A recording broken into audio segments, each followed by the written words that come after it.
ওনার এক উপদেষ্টা বলেছেন সাকিব আল হাসান যাতে খেলতে না পারে আমি সেই ব্যবস্থা করেছি। এখনো কিন্তু কোটা আছে, এত আন্দোলন টান্দোলন সব হয়ে গেছে, কোটা নিয়ে কিন্তু কেউ কিছু বলে না। নতুন ইতিহাস আপনি কি করে লিখবেন? নতুন ইতিহাস লেখা মানেই হচ্ছে ইতিহাস বিকৃত করার চেষ্টা করা।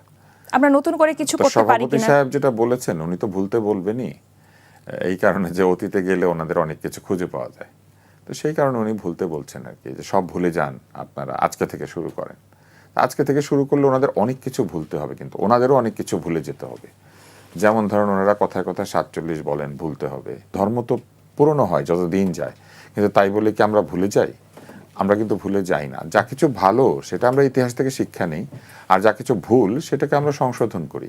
ফলে ইতিহাস ভুলে যেতে বলা বা আসেন আমরা নতুন করে শুরু করি, নতুন করে শুরু করার চেষ্টা ভালো, এতে কোনো অসুবিধা নাই। কিন্তু পুরনোকে ভুলে যাওয়া কিংবা পুরনোকে অস্বীকার করার প্রবণতাটা ভালো না, এটা ঠিক না। কেননা আমাদের অতীতের উপর ভিত্তি করেই আমাদের ভবিষ্যৎটাকে আমরা তৈরি করে থাকি। অতীত নিয়ে আমরা ঝগড়া করব না, এটা বলা যেতে পারে, কিংবা অতীত নিয়ে আমরা হানাহানি করব না, এটা বলা যেতে পারে। কিন্তু অতীতে কোনটা ভুল কোনটা ঠিক সেটা যদি আমরা বিবেচনায় না নিই, তাহলে তো আমরা বর্তমানে এবং ভবিষ্যৎ সেই ভুলটাকে ঠিক করতে পারবো না। আমার কাছে মনে হয় যে এই আলাপগুলির চাইতে রাশেদ যেটা বলছিল সেটা বেশি গুরুত্বপূর্ণ। এই যে কোটা, এইটা এইটা ধর্মের আইন না, কিন্তু এইটা কিন্তু আমরা বানিয়েছি, এবং এই কোটা দেখেন কি 12টা বাজিয়েছে। তাহলে কোটা কি করবে? ধর্ম এবং সমাজ এবং সব জায়গায় বলেছে বৈষম্যহীন সমাজ করতে হবে। আপনি সবাই সমান, আপনি কোন বংশে জন্মেছেন, কার ছেলে কার মেয়ে, আপনি কার আত্মীয়, এটা তো বিষয় না। তাহলে এই কোটা বন্ধ করতে হবে। তাহলে কোটা যদি নাই থাকে, তাইলে এই দেখেন এখনো কিন্তু কোটা আছে, এত আন্দোলন টান্দোলন সব হয়ে গেছে, কোটা নিয়ে কিন্তু কেউ কিছু বলে না। এমনকি যারা জুলাই আন্দোলন করেছেন তারাও এসে আবার নিজেদের জন্য কিছু কোটা চেয়েছেন, বলেছেন আমাদেরকে এবার দেন, আমাদের স্টেক লাগবে।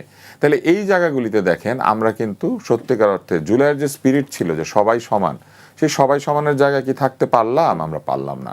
এবং এই যে অসমান করে দাও, আমি রাশেদের সাথে একদম একমত। এই অসমান করার জন্য অত্যন্ত সুকৌশলে ডক্টর মোহাম্মদ ইউনূস এবং তার কিছু উপদেষ্টা তারা মিলে এই কাজগুলি করেছেন। তারা এমনভাবে কাজকর্ম করেছেন যাতে করে এই আন্দোলনের যে মূল স্পিরিট সেটা ক্ষতিগ্রস্ত হয়ে যায়, সাধারণ মানুষের কাছে আন্দোলনের কোনো সুফল না পৌঁছায়। এই আন্দোলনের সুফল সাধারণ মানুষের কাছে পৌঁছেছে কিনা, এখানে আরও আলোচক আছেন, আমি আপনার হয়ে প্রশ্নটা তাদের কাছেও করতে চাই, আপনাকেও করতে চাই, দর্শকদেরও করতে চাই। সাধারণ মানুষ এই আন্দোলনের ফলে কী সুফল পেয়েছে?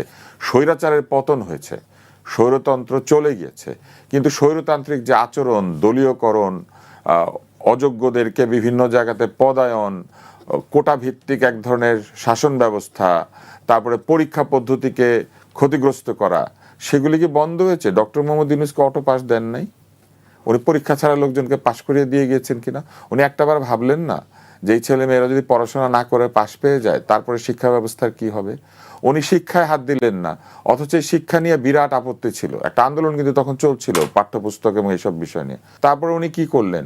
উনি ভুয়া মামলা দেয়, স্বৈরতন্ত্র খারাপ, একে ওকে আটক করে রাখে, এইসব বলে উনি কি করলেন? ওনার সময় ভুয়া মামলার একটা উৎসব হলো, এবং নিজের বিরুদ্ধে সমালোচনা বা ওনার সরকারের সমালোচনা করার কারণে সাংবাদিক ধরে নিয়ে উনি এক জায়গায় এক কাজ করছিল, ওইখান থেকে ধরে নিয়ে অন্য কাজের মামলা দিয়ে তাদেরকে জেলখানায় দিয়ে দিলেন, জামিন হচ্ছিল না।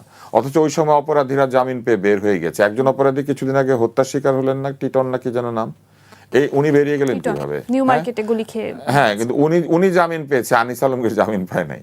তো এটা কিভাবে হলো? আর উনি বলেছেন উনি বিচার ব্যবস্থাকে স্বাধীনতা দিবেন, বিচার ব্যবস্থাকে হ্যান্ড করবেন ত্যান করবেন, কিন্তু ওনার সময়ে এটা পরিষ্কারভাবে ওনারই উপদেষ্টা মণ্ডলী বা ওনারই সঙ্গে যারা কাজ করেছেন তারা বলেছেন যে তারা বিভিন্ন জায়গাতে একে শাস্তি দেওয়া, ওকে আটকে রাখা, এইসব জায়গাকে প্রভাবিত করেছেন, তারা প্রভাব বিস্তার করেছেন। ওনার এক উপদেষ্টা বলেছেন সাকিব আল হাসান যাতে খেলতে না পারে আমি সেই ব্যবস্থা করেছি। কে খেলতে পারবে না আর পারবে এটা ব্যবস্থা করার কাজ কি উপদেষ্টা?